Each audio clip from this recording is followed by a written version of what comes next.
नमस्ते। Obstructive sleep apnoea in children मतलब बच्चे सोने के टाइम में वो ठीक से सो नहीं पाते, इसलिए कि सांस लेने में उनको रुकावट है। वो ब्रेन रिलेटेड कॉज हो सकता है, नहीं तो नाक के पीछे, जबान के पीछे और वॉइस बॉक्स के ऊपर, यही कहीं ना कहीं रुकावट हो रहा है। इसलिए उनको ठीक से ऑक्सीजन नहीं मिल रहा है और बॉडी का नॉर्मल फंक्शंस नहीं हो रहा है। तो ये मैंने 5 पार्ट वीडियो में लिया है। ये 3rd पार्ट वीडियो है जिसमें आपको मैं सिर्फ इन्वेस्टिगेशन के बारे में बता रहा हूँ। कॉमनेस्ट रीजन जो है वो है एडिनोटॉन्सिलर हाइपरट्रॉफी, मतलब एडिनॉइड के नाक के पीछे जो गोश्त बढ़ा हुआ है वो है एडिनॉइड। जैसे मैं आपको पिक्चर बताऊंगा तो आपको ये बेहतर समझ में आएगा। तो ये इस वाला में नाक के पीछे एडिनॉइड और जबान खोल के देखेंगे तो टॉन्सिलर एनलार्जमेंट, ये है कॉमनेस्ट कॉज। और अगर जो एडिनॉइड का एनलार्जमेंट पता करना है तो एक प्लेन एक्सरे में तो ये जो बल्ज दिख रहा है ये है एडिनॉइड एनलार्जमेंट। तो ठीक से उसका साइज देखना है तो नाक में एक एंडोस्कोपी डाल के देखेंगे तो एडिनॉइड एनलार्जमेंट दिखेगा और साथ साथ में कितना परसेंटेज एनलार्जमेंट, कितना वो बंद हो रहा है ये भी पता चल जाएगा। ये है एडिनॉइड एनलार्जमेंट के लिए। अगर जो स्लीप स्टडी इस एडिनॉइड एनलार्जमेंट और टॉन्सिलर एनलार्जमेंट नहीं है तो हमें दूसरा एसेस करना है। तो सिंपल सा टेस्ट पल्स ऑक्सीमेट्री घर में लगाएंगे तो रात में देखेंगे कि कितना ऑक्सीजन कम हो रहा है, तो उसमें से हमें क्लियर कट आइडिया मिल जाएगा कितना परसेंटेज कम हो रहा है, तो हम इसका नेक्स्ट टेस्ट कर सकते हैं। तो इसका डेफिनेटिव टेस्ट जो है अगर जो हमें करना है वो है पॉलीसोमनोग्राफी। तो इसके लिए बच्चों को एक दिन स्लीप लैब में हॉस्पिटल में एडमिट करेंगे और स्लीप लैब में इसका टेस्ट चलेगा। तो शाम में 7 बजे 8 बजे तक एडमिट हो जाएंगे और सर में और फेस के पीछे थोड़ा वायर्स लगेगा।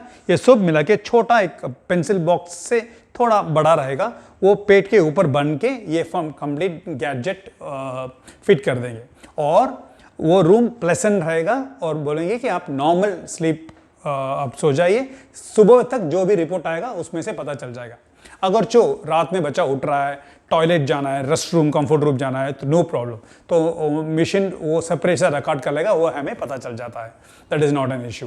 तो जब भी ये बच्चा रात को ऐसा ये टेस्ट करते हैं तो ये टेस्ट से हमें बच्चे का जिस्म में कितना ऑक्सीजन कम हो रहा है कि नहीं, कितना कम हो रहा है, कितना बार कम हो रहा है, उसका सीवियरिटी कितना है।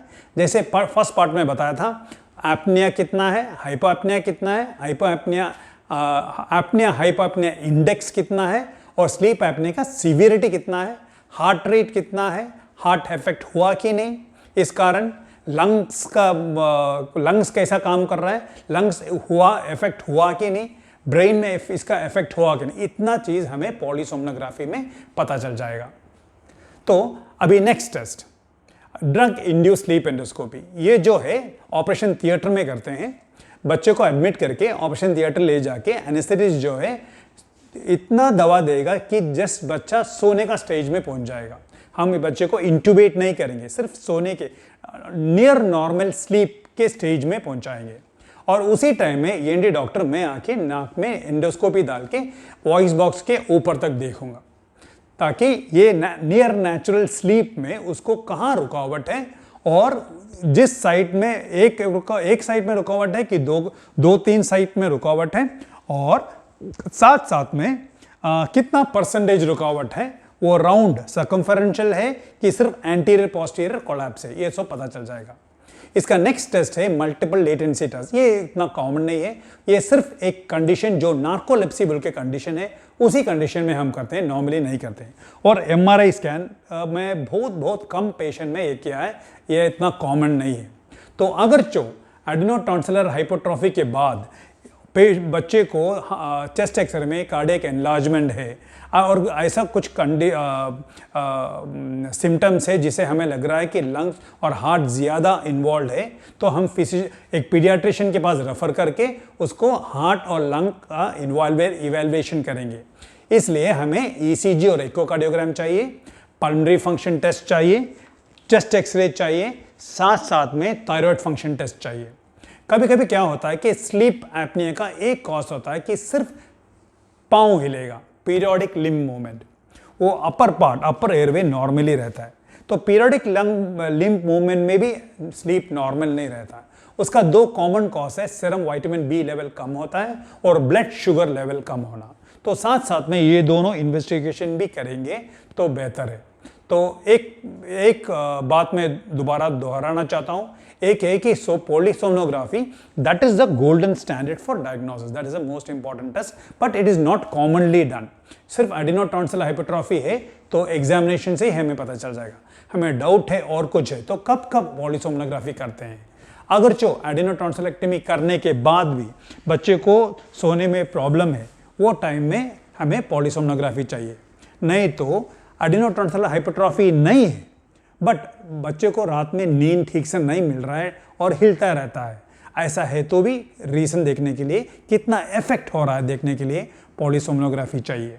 और जब हमें लग रहा है कि इसका कॉज भेजा ब्रेन नहीं तो ब्रेन रिलेटेड स्ट्रक्चर्स में है, तब भी हमें पॉलीसोनोग्राफी चाहिए, सेंट्रल कॉज है कि नहीं रूल आउट करने के लिए। सिंड्रोमिक चाइल्ड विथ कंप्लेंट्स उनको चाहिए। और एडिनोटॉन्सिल के साथ हमें बच्चा बहुत मोटा है, एज के हिसाब से बहुत ज़्यादा मोटागी है, तो इसमें कितना इम्प्रूवमेंट होगा ऑपरेशन के बाद ये पता करने के लिए, नहीं तो उसका कितना इन्वॉल्वमेंट है पता करने के लिए हमें पॉलीसोनोग्राफी चाहिए।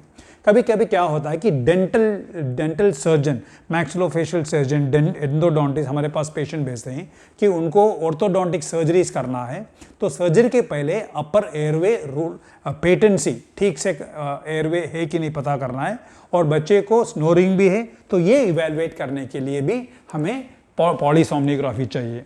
तो ऐसा इन्वेस्टिगेशन करके हम पता कर सकते हैं उसका कंडीशन का सीवियरिटी। तो इसका नेक्स्ट पार्ट देखिए, इसमें आपको बताऊंगा फोर्थ पार्ट में कि ये बीमारी आने के बाद बच्चों में क्या क्या चेंजेस आ सकता है, क्या क्या कॉम्प्लिकेशंस हो सकता है। नमस्ते।